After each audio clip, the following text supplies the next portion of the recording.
இந்திய வானிலை ஆய்வு மையத்திலிருந்து ஒரு முக்கியமான செய்தி. தென்மேற்கு வங்கக்கடல் மற்றும் தென்கிழக்கு இலங்கை மற்றும் இந்திய பெருங்கடல் பகுதியில் நிலவி வரக்கூடிய நன்கமைந்த காற்றழுத்த தாழ்வு பகுதி தொடர்ந்து அடுத்த 12 மணி நேரத்தில் காலைக்குள்ள காற்றழுத்த தாழ்வு மண்டலமாக இலங்கையில் உருவாக போகுது. அதாவது காலைக்குள்ள பார்த்தீங்கன்னா காற்றழுத்த தாழ்வு மண்டலம் உருவாகிரும். அது உருவான பிறகு அடுத்த 48 மணி நேரத்தில் தொடர்ந்து வடக்கு வடமேற்கு திசையிலேயே தமிழ்நாடு புதுச்சேரி கடற்கரைகளை நோக்கி நகரப்போது.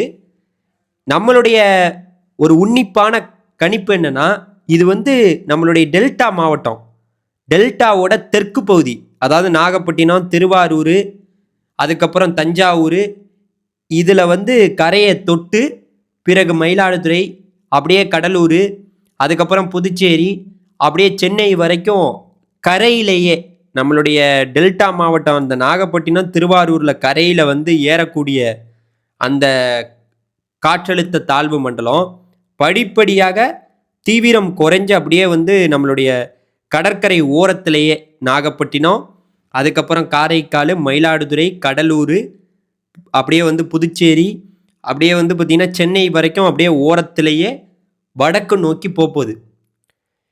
ஸோ இதுதான் நடக்க போகுது. நல்லா தெளிவாக எல்லாமே இப்போ நான் சொன்னதை புரிஞ்சு வச்சுருப்பீங்க.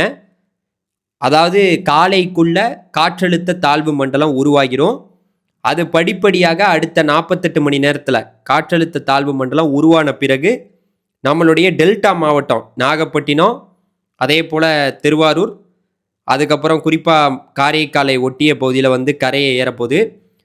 நம்மளுடைய இந்திய வானிலை ஆய்வு மையம் வெள்ளிக்கிழமை நவம்பர் 28, 29, 30 3 நாட்கள் வெள்ளி சனி ஞாயிறுக்கு தமிழ்நாட்டுக்கு 20 சென்டிமீட்டர் மழை பெய்யும்னு சொல்லியிருக்காங்க.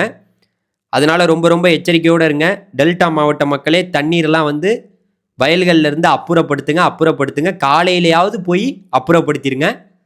ஏன்னா அந்த அளவுக்கு மழை இருக்க போகுதுங்கிறத மீண்டும் ஒரு முறை உறுதிப்படுத்திட்டு இந்த வீடியோ முடிச்சுக்கிறேன். இதே போல் செய்திகளை கேட்க மறந்துடாமல் நம்ம சேனலை சப்ஸ்கிரைப் பண்ணிங்க. நன்றி.